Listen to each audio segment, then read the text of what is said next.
ಮಲೆನಾಡಿನ ಶರಾವತಿ ಸಂತ್ರಸ್ತರು ದಶಕಗಳಿಂದ ಕಾಯ್ತಾ ಇದ್ದ ಮಹತ್ವದ ಕನಸಾದ ಸಿಗಂದೂರು ಸೇತುವೆ ಲೋಕಾರ್ಪಣೆಗೊಂಡಿದೆ. ಶಿವಮೊಗ್ಗ ಜಿಲ್ಲೆಯ ಸಾಗರ ತಾಲೂಕಿನ ಸಿಗಂದೂರು ಹೊಳೆಬಾಗಿಲು ಬಳಿ ನಿರ್ಮಿಸಲಾಗಿರುವ ಈ ಸೇತುವೆ ಉದ್ಘಾಟನೆಯ ಅಂಗವಾಗಿ ಸೇತುವೆ ಸಮೀಪ ವಿಶೇಷ ಹೋಮ ಹವನಗಳನ್ನು ನಡೆಸಲಾಯಿತು. ವಿಶೇಷ ಆರತಿ ಬೆಳಗುವ ಮೂಲಕ ಸೇತುವೆ ಉದ್ಘಾಟನೆಯ ಪೂಜೆಯನ್ನ ಸಂಪನ್ನಗೊಳಿಸಲಾಯಿತು.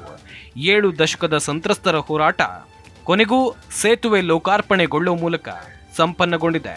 1945ರಲ್ಲಿ ಶರಾವತಿ ನದಿಗೆ ಕಟ್ಟಿದ್ದ ಹಿರೇಭಾಸ್ಕರ ಅಣೆಕಟ್ಟು ಹಾಗೂ 2ನೇ ಹಂತದಲ್ಲಿ 1961ರಲ್ಲಿ ಲಿಂಗನಮಕ್ಕಿಗೆ ಕಟ್ಟಿದ ಅಣೆಕಟ್ಟಿನಿಂದಾಗಿ ತುಮರಿ ಬ್ಯಾಕೋಡು ಭಾಗದ ಸುಮಾರು 20,000 ಮಂದಿ ಈಗ ದ್ವೀಪವಾಸಿಗಳಾಗಿದ್ರು. 2 ಹೋಬಳಿಯ 4 ಗ್ರಾಮ ಪಂಚಾಯಿತಿಗಳನ್ನು ಹೊಂದಿರುವ ತಮರಿ ಭಾಗ ಶೋಚನೀಯ ಸ್ಥಿತಿಯಲ್ಲಿತ್ತು. ಶರಾವತಿ ಹಿನ್ನೀರನ್ನ ದಾಟಿಯೇ ಸಾಗರಕ್ಕೆ ಸಂಪರ್ಕ ಪಡಿಬೇಕಿದ್ದ ಇಲ್ಲಿಯ ಜನರಿಗೆ ಸರ್ಕಾರದಿಂದ ಲಾಂಚ್ ವ್ಯವಸ್ಥೆ ಕಲ್ಪಿಸಲಾಗಿತ್ತು. ಬದಲಾದ ಕಾಲಮಾನದಲ್ಲಿ ಸಿಗಂದೂರಿಗೆ ಬರುವಂತಹ ಭಕ್ತರ ಸಂಖ್ಯೆ ಹೆಚ್ಚಾಗಿ ಸ್ಥಳೀಯರಿಗೆ ಲಾಂಚ್ನಲ್ಲಿ ಅವಕಾಶ ಇಲ್ಲದಂತಾಗಿದ್ದು ವಾಸ್ತವದ ಸತ್ಯ. ಇದರಿಂದ ಸ್ಥಳೀಯರು ಹಾಗೂ ಪ್ರವಾಸಿಗರ ನಡುವೆ ಆಗಾಗ ಗಲಾಟೆಗಳು ನಡೀತಾ ಇತ್ತು. ಈಗ ಸೇತುವೆ ನಿರ್ಮಾಣದಿಂದ ಇಂತಹ ಸಮಸ್ಯೆಗಳಿಗೆ ತೆರೆ ಬಿದ್ದಂತಾಗಿದೆ. ಹೊಳೆಬಾಗಿಲು ಹಾಗೂ ಅಂಬರಗೋಡ್ಲು ಸೇತುವೆ ನಿರ್ಮಿಸಬೇಕು ಅಂತ ಸ್ಥಳೀಯರು 7 ದಶಕದಿಂದ ಸರ್ಕಾರಕ್ಕೆ ಬೇಡಿಕೆಯನ್ನ ಇಟ್ಟಿದ್ರು. ಎಸ್.ಎಂ. ಕೃಷ್ಣ ಮುಖ್ಯಮಂತ್ರಿಯಾಗಿದ್ದ ಸಂದರ್ಭದಲ್ಲೇ ಸೇತುವೆಗಾಗಿ 1 ಬಾರಿ ಸರ್ವೆ ಕಾರ್ಯ ನಡೀತಾದ್ರೂ ಯೋಜನೆ ಫಲಪ್ರದ ಆಗಲಿಲ್ಲ. ಇದರಿಂದ ಈ ಭಾಗದ ಸಂತ್ರಸ್ತರು ರೋಸಿ ಹೋಗಿದ್ರು. ಚುನಾವಣೆ ಹತ್ತಿರ ಬರ್ತಾ ಇದ್ದಂತೆ ಸಂತ್ರಸ್ತರ ಮನಗೆಲ್ಲೋಕೆ ಅಭ್ಯರ್ಥಿಗಳು ಸೇತುವೆ ಮಾಡಿಯೇ ಮಾಡ್ತೀವಿ ಅಂತ ಮತ ಪಡಿತಾರೆ. ಯಡಿಯೂರಪ್ಪ ಮುಖ್ಯಮಂತ್ರಿ ಆದ ಸಂದರ್ಭದಲ್ಲಿ ಅಂಬರಗೋಡ್ಲು ಯೋಜನೆಯನ್ನ ಬಜೆಟ್ನಲ್ಲಿ ಘೋಷಣೆ ಮಾಡಿದ್ರು.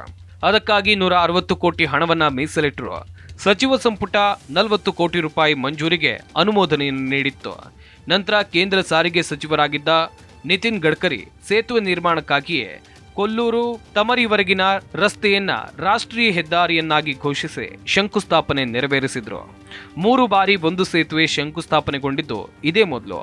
ತದನಂತರದಲ್ಲಿ 2018ರಲ್ಲಿ ವಿಧಾನಸಭೆ ಚುನಾವಣೆ ಪ್ರಚಾರಕ್ಕೆ ಆಗಮಿಸಿದ್ದ ನರೇಂದ್ರ ಮೋದಿ ಕೂಡ ತುಮರಿ ಸೇತುವೆ ಕೆಲಸ ಕಾರ್ಯಗಳು ಪ್ರಗತಿಯಲ್ಲಿ ಇದೆ ಅಂತ ಹೇಳಿಕೆಯನ್ನು ಕೊಟ್ಟಿದ್ರು.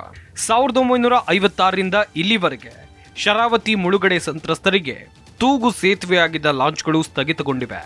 ಕೋಟ್ಯಾಂತರ ಜನರನ್ನ ಹೊತ್ತೊಯ್ತಾ ಇದ್ದ ಲಾಂಚ್ಗಳು ದಡದಲ್ಲಿ ಬಿಕೋ ಎಂತಾ ಇವೆ. ಲಾಂಚ್ಗಳ ದಡದಲ್ಲಿದ್ದ ವ್ಯಾಪಾರ ಮಳಿಗೆಗಳು ಖಾಲಿ ಹೊಡಿತಾ ಇವೆ. ಹಲವು ವರ್ಷಗಳಿಂದ ಇದೇ ಲಾಂಚ್ ನಂಬಿಕೊಂಡು ಬದುಕು ಕಟ್ಟಿಕೊಂಡಿದ್ದ ವ್ಯಾಪಾರಸ್ಥರು ಈಗ ಸಂಕಷ್ಟ ಎದುರಿಸುವಂತಾಗಿದೆ. ಸೇತುವೆ ಆಗಿರೋದ್ರಿಂದ ವಾಹನ ಸವಾರರು ದಡಕ್ಕೆ ಇಳಿಯದೆ ನೇರವಾಗಿ ಸೇತುವೆ ಮೇಲೆ ಸಾಗ್ತಾ ಇರೋದ್ರಿಂದ ವ್ಯಾಪಾರ ಸಂಪೂರ್ಣವಾಗಿ ಕುಂಠಿತವಾಗಿದೆ. ಇಷ್ಟು ದಿನ ಶರಾವತಿ ನದಿಯ ಹಿನ್ನೀರಿನಲ್ಲಿ ಲಾಂಚ್ಗಳು ಸಂಚಾರ ಮಾಡ್ತಾ ಇದ್ವು. ಇವು ಸ್ಥಳೀಯರಿಗೆ ಸಂಪರ್ಕ ಸೇತುವೆಯಾಗಿ ಕಾರ್ಯವನ್ನು ನಿರ್ವಹಿಸ್ತಾ ಇದ್ವು. ಇಷ್ಟು ದಿನ ಶರಾವತಿ ನದಿಯ ಹಿನ್ನೀರಿನಲ್ಲಿ ಲಾಂಚ್ಗಳು ಸಂಚಾರ ಮಾಡ್ತಾ ಇದ್ವು. ಇವು ಸ್ಥಳೀಯರಿಗೆ ಸಂಪರ್ಕ ಸೇತುವೆಯಾಗಿ ಕಾರ್ಯವನ್ನು ನಿರ್ವಹಿಸ್ತಾ ಇದ್ವು. ಇತ್ತೀಚೆಗೆ ಸಿಗಂದೂರು ಬಳಿ ತೂಗು ಸೇತುವೆ ನಿರ್ಮಾಣ ಆದ ನಂತರ ಲಾಂಚ್ಗಳ ಅವಶ್ಯಕತೆ ಕಡಿಮೆ ಆಗಿದೆ.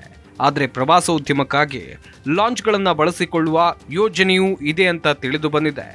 ಸಿಗಂದೂರು ಲಾಂಚ್ಗಳು ಹೋಟೆಲ್ಗಳಾಗಿ ಪರಿವರ್ತನೆ, ಪ್ರವಾಸಿಗರನ್ನ ಕರೆದೊಯ್ಯೋಕೆ 2 ಬೋಟ್ಗಳ ವ್ಯವಸ್ಥೆ. ಹೌದು, ಸೇತುವೆ ಆದ ಬಳಿಕ ಇಲ್ಲಿನ ಲಾಂಚ್ಗಳನ್ನ ಮೂಲೆಗುಂಪಾಗುವ ಸಾಧ್ಯತೆ ಇದೆ ಎನ್ನಲಾಗ್ತಾ ಇತ್ತು.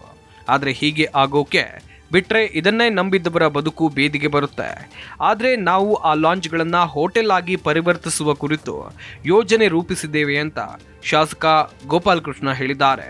ಈ ತೇಲುವ ಹೋಟೆಲ್ಗಳಿಗೆ ಪ್ರವಾಸಿಗರನ್ನ ಕರೆದೊಯ್ಯೋಕೆ 2 ಬೋಟ್ಗಳನ್ನು ವ್ಯವಸ್ಥೆ ಮಾಡಲಾಗುವುದು. ಪ್ರವಾಸಿಗರು ಬೋಟ್ಗಳ ಮೂಲಕ ಸುತ್ತಾಡಿ ನಂತರ ಹೋಟೆಲ್ಗಳಿಗೆ ಬರಬಹುದು. ಇಲ್ಲಿ ಪಾನಿಪುರಿ, ಬೇಲ್ಪುರಿ ಸೇರಿದಂತೆ ವಿವಿಧ ಬಗೆಯ ತಿನಿಸುಗಳು ಲಭ್ಯ ಇರುತ್ತೆ. ಆದರೆ ಮದ್ಯಪಾನ ಅಥವಾ ಯಾವುದೇ ರೀತಿಯ ಅಕ್ರಮ ಚಟುವಟಿಕೆಗೆ ಅವಕಾಶ ಇರೋದಿಲ್ಲ ಅಂತ ಸ್ಪಷ್ಟಪಡಿಸಿದ್ದಾರೆ. ಇನ್ನು ಯೋಜನೆಗೆ ಪ್ರವಾಸೋದ್ಯಮ ಸಚಿವ ಎಚ್.ಕೆ. ಪಾಟೀಲ್ ಅವರು ಅನುಮೋದನೆ ನೀಡೋದಾಗಿ ತಿಳಿಸಿದ್ದಾರೆ. ಹೇಗಂತ ಗೋಪಾಲಕೃಷ್ಣ ಮಾಹಿತಿಯನ್ನು ಕೊಟ್ಟಿದ್ದಾರೆ. ಅಲ್ಲದೆ ಈ ಲಾಂಚ್ಗಳು ಇಲ್ಲಿ ಕಾರ್ಯನಿರ್ವಹಿಸ್ತಾ ಇದ್ದ ಕಾರ್ಮಿಕರಿಗೂ ಹೊಸ ಯೋಜನೆಯಲ್ಲಿ ಉದ್ಯೋಗ ಅವಕಾಶ ಕಲ್ಪಿಸೋದು ಅಂತ ಭರವಸೆಯನ್ನು ಕೊಟ್ಟಿದ್ದಾರೆ. ಶರಾವತಿ ಹಿನ್ನೀರು ಮಲೆನಾಡಿನ ಸೌಂದರ್ಯದ ಕಿರೀಟ.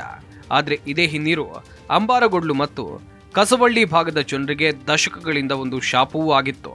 ಒಂದು ದಡದಿಂದ ಇನ್ನೊಂದು ದಡಕ್ಕೆ ಸಾಗೋಕೆ ಲಾಂಚ್ಗಳೇ ಆಧಾರ ಆಗಿದ್ವು. ಬೆಳಗ್ಗಿನಿಂದ ಸಂಜೆವರೆಗೂ ಮಾತ್ರ ಲಭ್ಯ ಇದ್ದ ಈ ಸೌಲಭ್ಯಕ್ಕಾಗಿ ಗಂಟೆಗಟ್ಟಲೆ ಕಾಯುವುದು ಅನಿವಾರ್ಯವಾಗಿತ್ತು. ಅದರಲ್ಲೂ ಮಳೆಗಾಲ ಬಂತಂದ್ರೆ ಬೋರ್ ಗರಿಯುವ ಹಿನ್ನೀರಿನಲ್ಲಿ ಲಾಂಚ್ ಪ್ರಯಾಣ ಜೀವದಲ್ಲಿ ಹಿಡಿದು ಸಾಗಬೇಕಿತ್ತು. ತುರ್ತು ವೈದ್ಯಕೀಯ ಸಂದರ್ಭಗಳಲ್ಲಿ ರಾತ್ರಿ ವೇಳೆ ಆಸ್ಪತ್ರೆಗೆ ಸಾಗಬೇಕಾದ್ರೆ ಪಡ್ತಾ ಇದ್ದಂಥ ಪಾಡು ಅಷ್ಟೆಷ್ಟಲ್ಲ. ವಿದ್ಯಾರ್ಥಿಗಳು, ರೈತರು, ನೌಕರರು ಹೀಗೆ ಪ್ರತಿಯೊಬ್ಬರು ತಮ್ಮ ದೈನಂದಿನ ಕೆಲಸಗಳಿಗೆ ಸಮಯಕ್ಕೆ ಸರಿಯಾಗಿ ತಲುಪೋಕೆ ಹೆಣಗಾಡ್ತಾ ಇದ್ರು. ಪ್ರಸಿದ್ಧ ಸಿಗಂದೂರು ಚೌಡೇಶ್ವರಿ ದೇವಸ್ಥಾನಕ್ಕೆ ಬರೋ ಸಾವಿರಾರು ಭಕ್ತರು ಕೂಡ ಲಾಂಚ್ಗಾಗಿ ಸಾಲುಗಟ್ಟಿ ನಿಲ್ಬೇಕಾದ ಪರಿಸ್ಥಿತಿ ಇತ್ತು. ಈ ಎಲ್ಲ ಸಂಕಷ್ಟಗಳಿಗೆ, ಕಾಯುವಿಕೆಗೆ ಈಗ ತೆರೆ ಬಿದ್ದಿದೆ. ಈ ಸೇತುವೆ ಆ ಕಾಯುವಿಕೆಯ ಯುಗಕ್ಕೆ ಅಂತ್ಯ ಹಾಡಿ ನಿರಂತರ ಸಂಪರ್ಕದ ಹೊಸ ಯುಗಕ್ಕೆ ನಾಂದಿ ಹಾಡಿದೆ. ಆದರೆ